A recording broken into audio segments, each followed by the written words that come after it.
we're ready to start our discussions. Participants are welcome to ask questions or make comments on the presentations they have heard. We shall take a few comments or questions at a time from the audience, and then our speakers and discussant will have the opportunity to respond. We should continue like this. Please identify yourselves at the beginning and make your interventions as brief as possible. Thank you.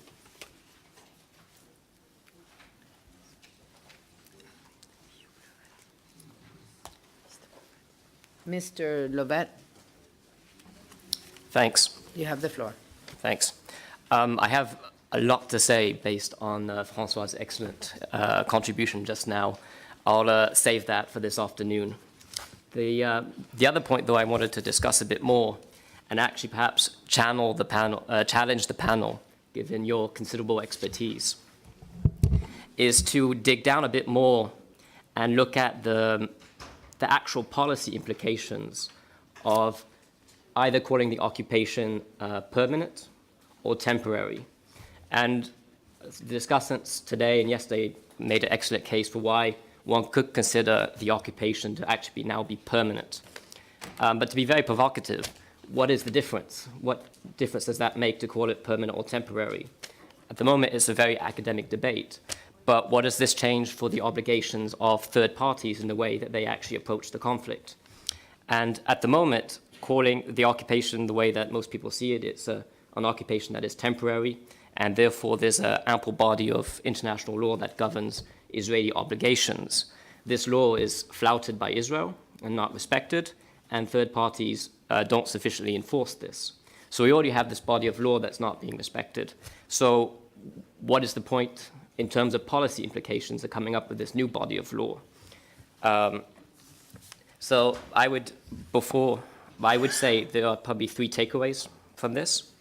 The first one is to go back to this idea of going to the ICJ. And yesterday there was some opposition, it seemed, from certain people here about this possible route. In addition to clarifying the question, is the occupation permanent or temporary? I think that the added advantage of this is if the General Assembly refers such a question to the ICJ, is they explicitly ask the ICJ to rule on the obligations of third parties in terms of occupation, temporary or permanent. I think this is a good way to then pressure member states to try to do more and to at least try to push them to respect more the body of international law, or at least more so than they have so far. But I think also if one is to go down the route of calling the occupation now permanent, basically what you're saying is the occupation has become a de facto annexation of the West Bank, which is different from annexation, full-on annexation, which we've seen in East Jerusalem. De facto annexation means that Israel effectively exercises full control over the West Bank, yet deprives the Palestinian people of rights that are afforded to other Israeli citizens. And to me, if one is going to make this argument, it makes most sense if you actually want to go down this route of a one-state outcome.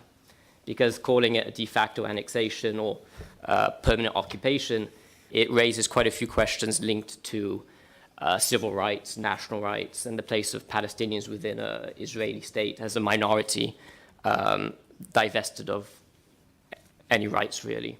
So anyway, so it's more of a provocation, but I'd be very interested to hear some more input from the panel in terms of the actual policy implications. Thank you very much. We'll take another question from the floor. Mr. Isaac. Thank you, Mr. Chairman. I have a comment regarding the land swap issue which Sha'wan mentioned. The land swap came following the Clinton parameter. And John Kerry tried to make this as part of the Arab initiative, to the extent that, the Arab leaders went to Washington and there was a change in the historic Arab initiative to include the land swap. When this was brought back to the negotiators, all of a sudden, Israel said, we don't want land swap. We are ready to take into consideration compensation or change in the borders, but no land swap is on the table between the Israeli government and the negotiators. But my question to the audience is, when Israel started talking about the need to recognize Israel as a Jewish state, what are the legal implications of such a recognition? What are the pitfalls? What does that mean according to international law? That this is not a nation state, but it's an ethnocratic state or ethno-state. What does that mean to us? Thank you. Mr. Isaac. Mr. Hentash. يعني سمعنا We have heard much about boycotting Israeli products and the products of the Israeli settlements. Now that we're talking about law and sanctions and we're talking about a state of the occupying power, why don't we boycott this occupying power? Why don't you boycott Israeli products? That was one point. I have a question to put to His Excellency Ambassador Mansour. Yesterday, you expressed fear about referring once again to ICJ, bearing in mind the structure of the judges. Do you think that international law would change in accordance with the change of this of the structure of the judges? Do we have to change our strategy because judges have changed? The other point I would like to know what the panels think about the following point. Most of the time, Israeli authorities issue orders or demolition order or obstruction of building or evacuation orders. And these orders are implemented. 90% of these orders were not notified to the citizens concerned. So what is your opinion on that? Israeli authorities, most of the time, impose things on the ground before announcing any orders and without giving the Palestinian any right to recourse. The other point that was brought up by Mr. Abbas, Israel implements the Ottoman law after 3 years of not exploiting a certain parcel of land, and Palestinians are denied access to their land until this law is implemented. So Israel denies access to the Palestinians to exploit their land for 3 years until the law has been implemented. Thank you. Thank you very much. We will, before taking more questions, we will refer to the panelists and the discussants to answer the different questions on whether occupation temporary or permanent. Can the ICJ define that? The land swap issue, the legal recognition of Israel, boycott Israel products instead of settlement products, and the change in orders without announcing them, and the non-access to land for 3 years so they can take the Palestinian lands. I'm happy. Okay. Madam Chair, thank you very much. I should like to begin by fielding the first question that was put to us by Mr. Lovett. Yes. Yes, Hugh. I think with respect, I think you're conflating in the way you pose your question an issue that isn't an issue. The idea is very clear. The principle is very clear. Occupation as a state of affairs, as a matter of international law, is meant to be a temporary condition. That's the first proposition. We must all agree on that. It is not a matter of some disagreement. But by virtue of Israel's illegal acts and the conglomeration of the illegal acts over time, now almost half a century, those acts are giving rise to a legitimate question, which is, what are the legal consequences for all states, including Israel and the state of Palestine, of a continued prolonged occupation? You mentioned permanent occupation. And that is not the question. And that is where the conflation is taking place. The idea would be to put before an authoritative judicial body, in this case, the suggestion was the ICJ, that what happens and what are the legal results of a prolonged occupation, which is meant to be temporary as a matter of law.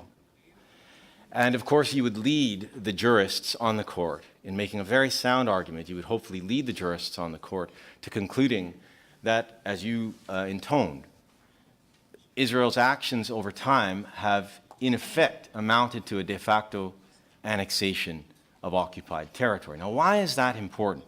You'd mentioned there was a difference between de jure and de facto, and there really isn't. As a matter of law, there might be a political difference, but there isn't. Effective control over territory establishes an occupation. Engagement of sovereign acts politically in an occupied territory over half a century, where we know the law is not mandated, is not drafted, was never contemplated to deal with the situation of such prolonged natures of occupation. Say, Japan was occupied for 5 or 7 years, Germany, etc., very short periods of time. And we know that the people who are protected in that territory are the sovereigns in that territory, in this case the Palestinian people, and have a right to exercise their self-determination in that territory. You would lead the court to the conclusion that it is annexation in all but name, establish that it is an illegal regime as a result, and then the legal consequences from that would be simple, that Israel is under an obligation to terminate its illegal occupation of Palestine forthwith, right? In very much the same way that South Africa was under a legal obligation as determined by the same court in 1971 to terminate its continued occupation of Southwest Africa. And with such a determination made, political consequences would flow in the other principal organs of the United Nations. Those are extra legal things, but they would flow from that legal determination. I'm happy to speak to that point on the margins, but I'll leave it at that and then share the floor. I have opinions on the other questions, but I'll share the floor with others who might have to answer some of the other questions. Thank you. Yes, thank you very much. Madame Chanel. Merci beaucoup. Je voudrais Thank you. I'll add to what my colleague has just said on the subject of the Jewish state. Regarding the difference between a prolonged, permanent, and a temporary occupation,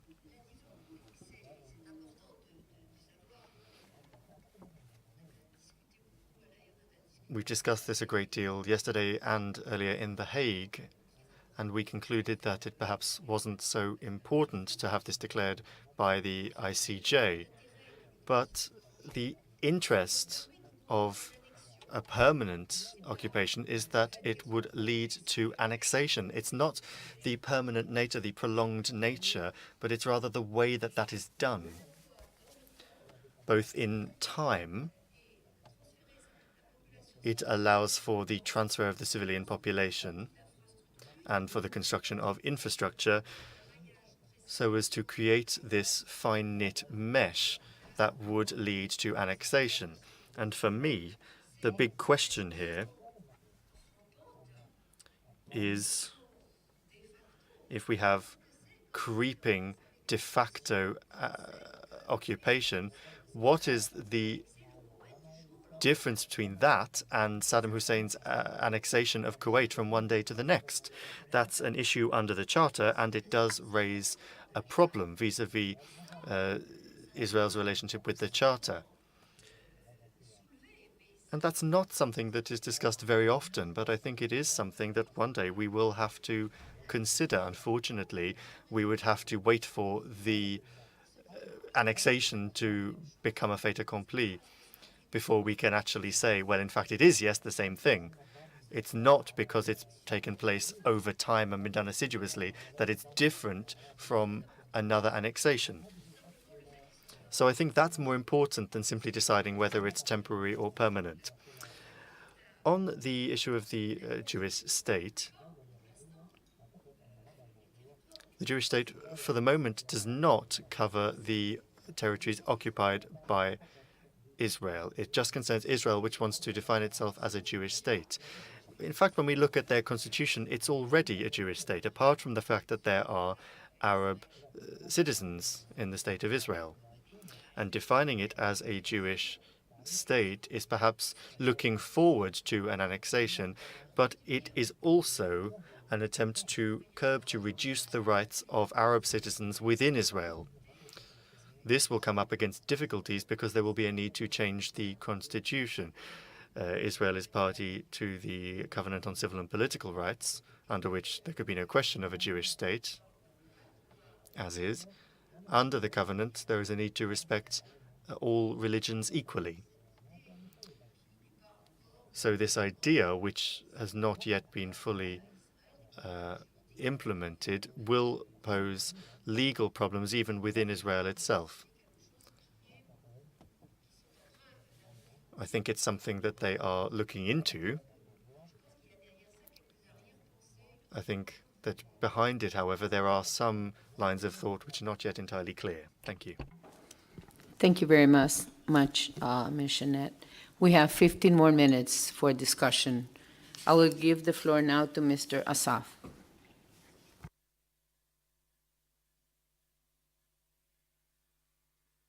كل الأسئلة I think these questions can be answered, and probably there are no answers for others, because whether the occupation is permanent or temporary, or whether it's permanent, it's going to become permanent.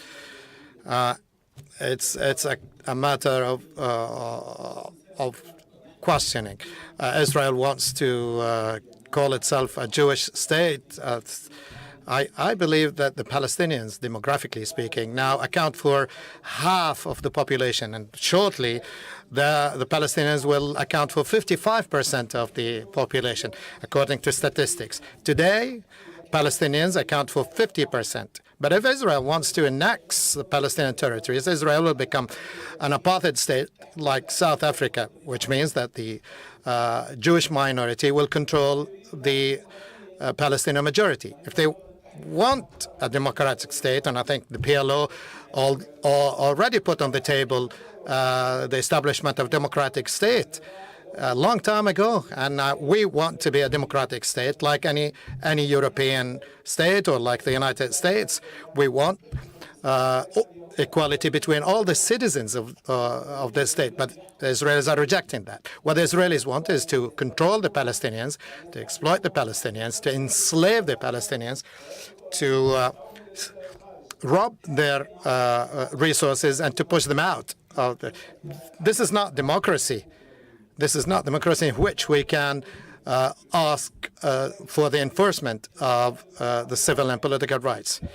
So what is happening on the ground is different from the theory, actually.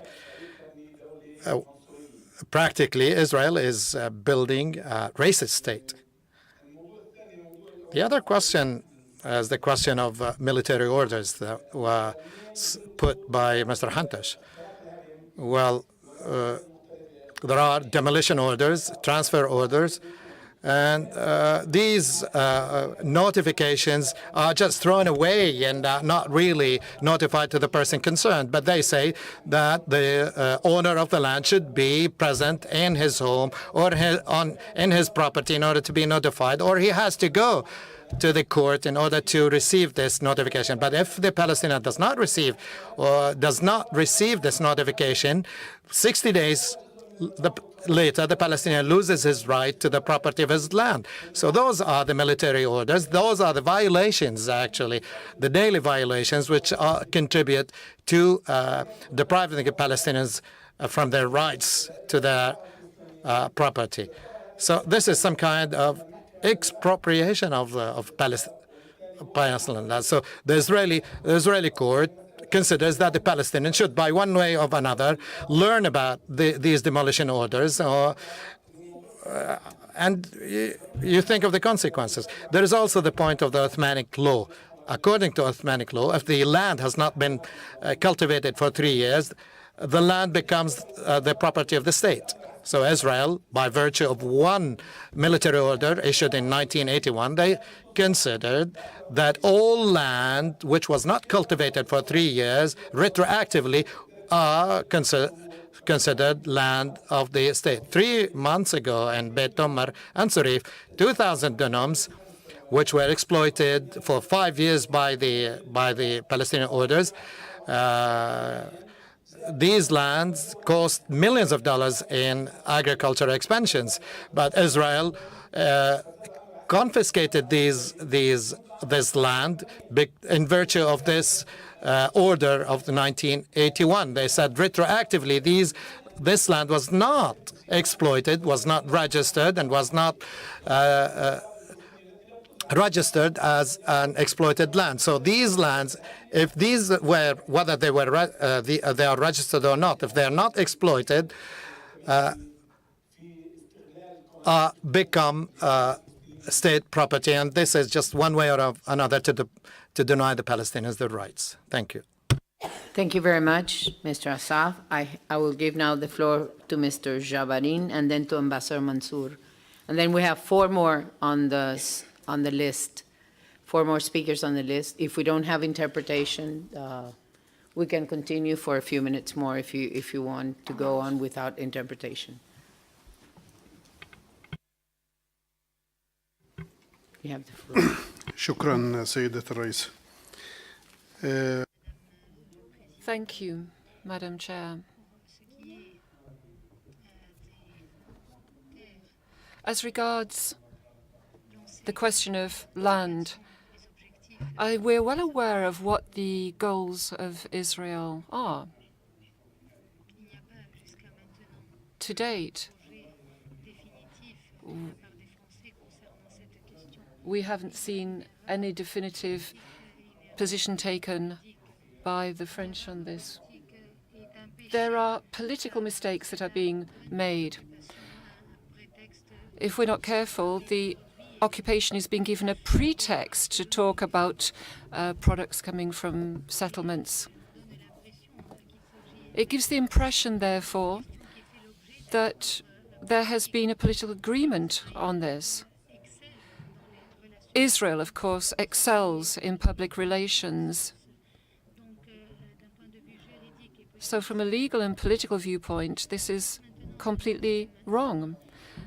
The second point I'd like to make is the following. People have said that the occupation is provisional, temporary because of the law.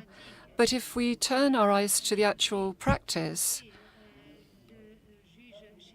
well, Judge Schenger of the Israeli Supreme Court, by way of example, said that international law, international humanitarian law, cannot deal with the issue of long-term permanent occupation.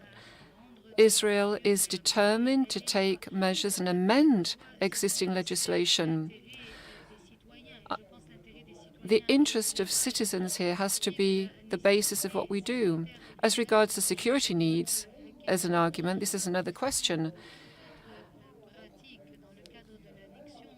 All practice as part of annexation, all these practices don't have to do with citizens' rights. It is something that should be prohibited and is prohibited under international law. The occupation is addressing the territory, not just the citizens. The aim of the exercise is to empty the territory of its inhabitants.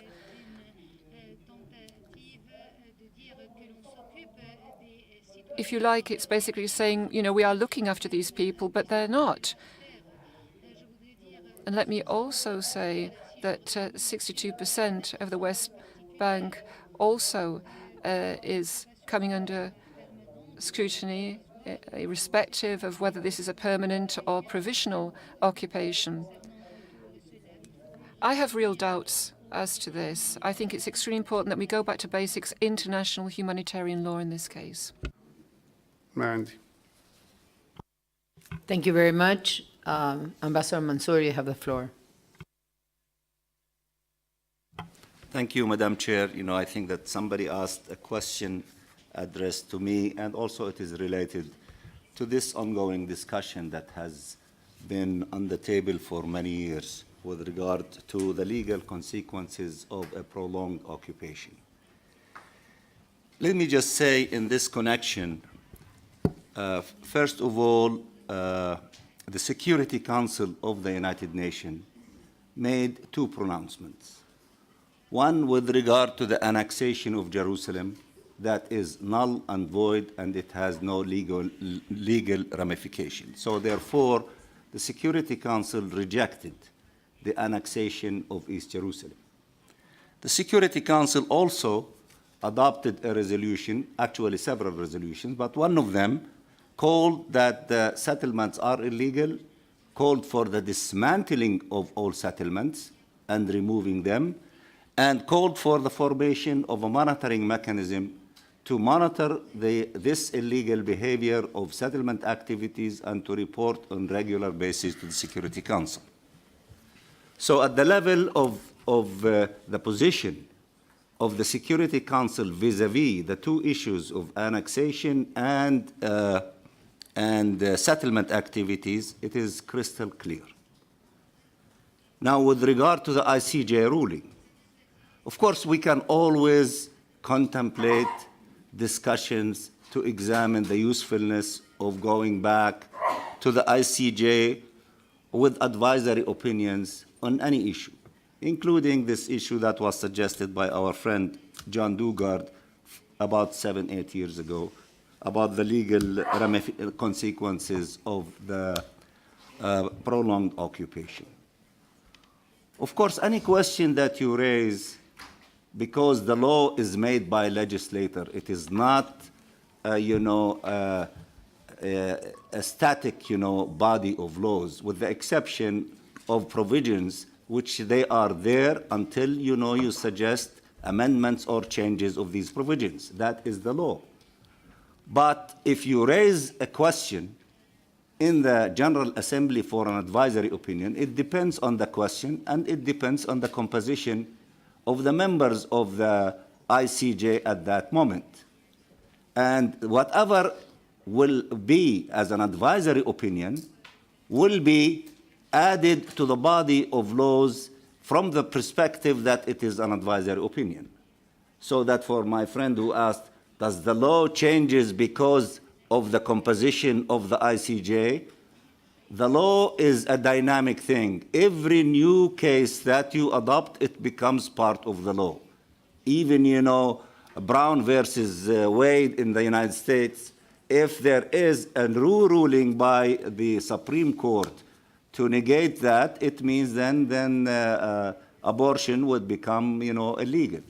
But as long as it is in the books, that is the law. If the Supreme Court reverses itself, then whatever the new law will be, it would replace that. That is how the law is. But let me go to the heart of the discussion.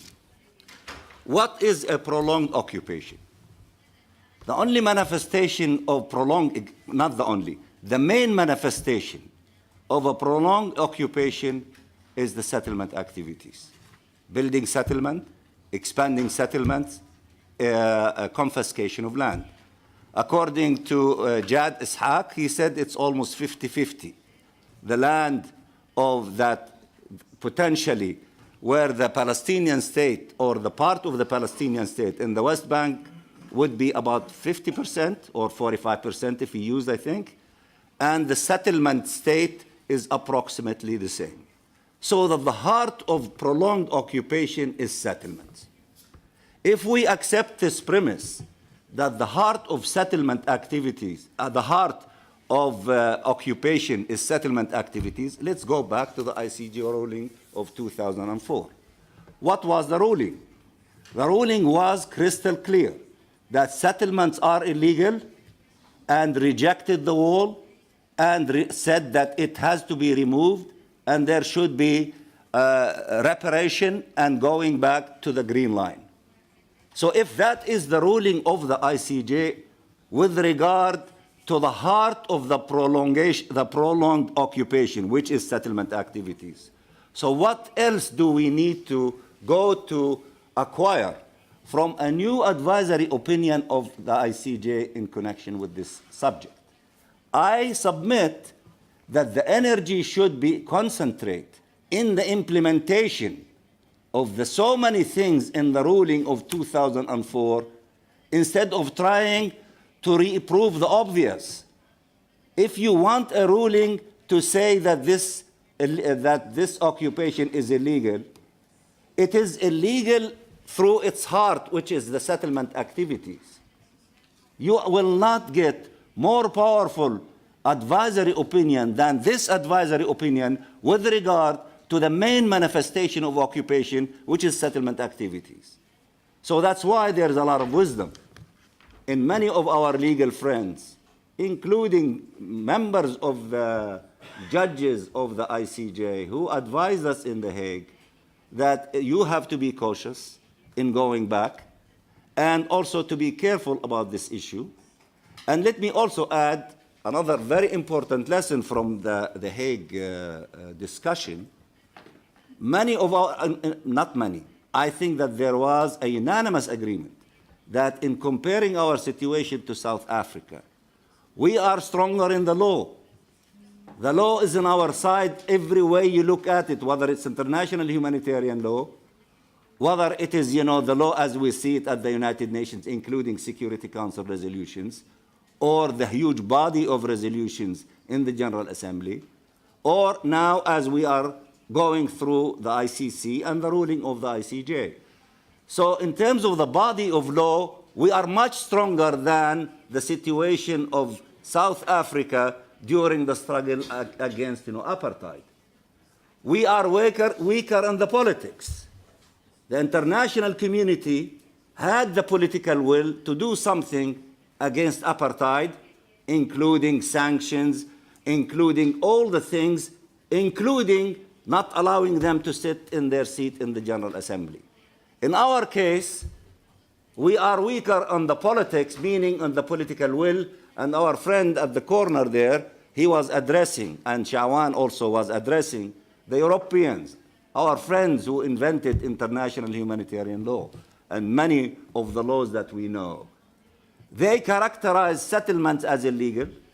They say this occupation that started in 4th of June of 1967 should end, and the cry of the Palestinians from all the speakers, and you go to millions of Palestinians in the occupied territory and in the diaspora, their frustration with the international community, you tell us all these good things, correct things, principled things, why are you not implementing them? That is the dilemma. And I keep saying these things because I keep taking from what I want to say to you in my concluding remarks at the end of this discussion, because in my concluding remarks, I'm not going to discuss the law. The law is obvious. Our case is crystal clear. It's on our side. Our problem is in the political will of bringing Israel into compliance with its obligation. And if you keep repeating the principles and appealing to Israel, as our friends in Europe do, and even in the United States, that is not doing it. Israel is telling you, keep repeating principle as long as you want, as long as there are no consequences for the repetition of this principle, then we will continue doing what we are doing, keep saying what you are saying. Isn't it high time for us now to start discussing? And I understand that there are many of our colleagues from the European countries who are here, which I am delighted that they are here to report back to their capitals. The big question is, when are we going to resort to practical measures in order to bring Israel into compliance with its obligation? If we do not do that, settlements will continue, occupation will continue, and we will continue wasting our time and resources in reiterating the obvious. What we need is to agree on practical steps to bring our political situation closer to the situation that existed, globally speaking, vis-a-vis apartheid, so that Israel will see for sure that either you change your conduct or there will be consequences. And if we succeed in really stopping settlement activities first, because it's illegal, and succeed in removing the ramifications of what is illegal, meaning settlements, then we will be on the road for peace and the ending occupation and the independence of the Palestinian state. I guess, I'm summarizing my concluding remarks, and there is no need for me to speak at the end of the meeting. Thank you, Madam Chair. Thank you, Ambassador Mansour. Mr. Asaf has asked me, he said first 1 minute, and then he said one sentence. So I'm going to give him one sentence. حقيقة جملة واحدة ما نريد. Thank you. Really, just one sentence.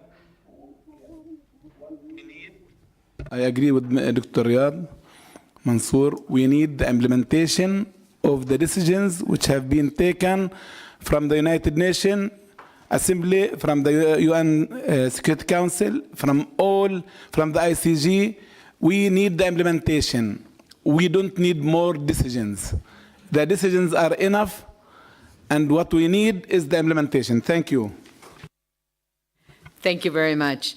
We have no more interpretation, and we still have 4 questions. Mr. Khalil Abudaid Bouadi, Randa Rukyo Almadi, Abdul Naem, and Universal Citizens, which will take those 4 questions in the afternoon. We're very sorry, but we don't have any more interpretation, and the committee has to move on to other activities. Thank you very much. We have concluded our deliberations, and on behalf of the committee, I thank all of you for your participation and your interest in the discussions, and we will see you in the afternoon. Thank you.